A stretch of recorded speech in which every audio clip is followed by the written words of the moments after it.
வாழ்க வையகம், வாழ்க வளமுடன். வாழ்க்கை மலர் புத்தகத்திலிருந்து நாளொரு நற்சிந்தனையாக மார்ச் 16 இன்றைய சிந்தனை ஐவகை அறிவுத்திறன் என்று அருள் தந்தை அவர்கள் குறிப்பிட்டுள்ளார். அறிவுத்திறமை பொதுவாகவே 5 வகைகளாக பிரிக்கலாம். அவை என்னவென்றால் இயற்கை அறிவு, நுண்மான் நுழைப்புலன் அறிவு, உள்ளுணர்வு அறிவு, தேர்ந்த அறிவு, மெய் அறிவு என்று 5 வகைகளாக உள்ளன. இவற்றில் இயற்கை அறிவு எல்லா உயிர்களுக்கும் பொதுவானது.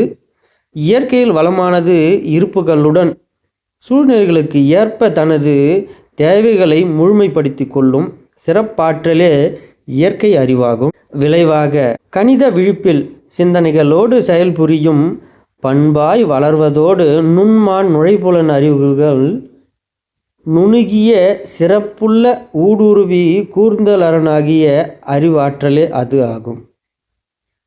இந்த அறிவு வளர்ச்சி போக்கில் இயற்கை அறிவு மறைந்து நிற்கும். வளர்ச்சி பெற்ற விழிப்பு சிந்தனையை கூடும்போது அறிவு பெறும் உயர்திறனே உள்ளுணர்வு ஆகும். தனது அனுபவத்தால் பிறர் சொல் மூலம் நூல் வாயிலாகவும் வளர்த்து கொள்ளும் அறிவே தேர்ந்த அறிவாகும். இது அவரவர்களுக்கு அவ்வப்போது அமையும் சூழ்நிலைகளுக்கு ஏற்ப வேறுபாடுகளையும் சிறப்பினையும் அடையும்.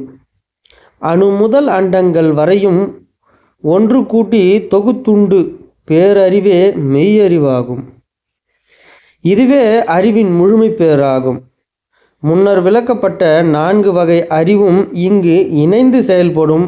முற்றும் உணர்ந்து தெளிந்த அறிவு உறுதி, அயரா விழிப்பு நிலை, விளங்கிய விழிகள், பிறழாது செயல்புரியும் பண்பு, அனைத்துயிர்களுக்கும் வாழ்க்கை நல விழிப்பையும் இவையெல்லாம் அடக்கமாக கொண்டதே மெய்யறிவு.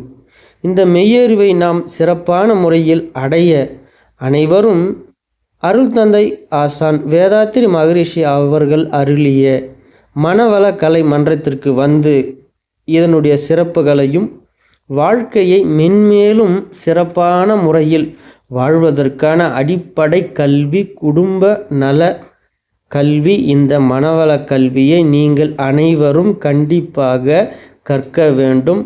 ஆகையால் அனைவரும் மனவள கல்வியை நோக்கி வருமாறு அன்போடு அழைக்கின்றேன். அருள் தொண்டன்.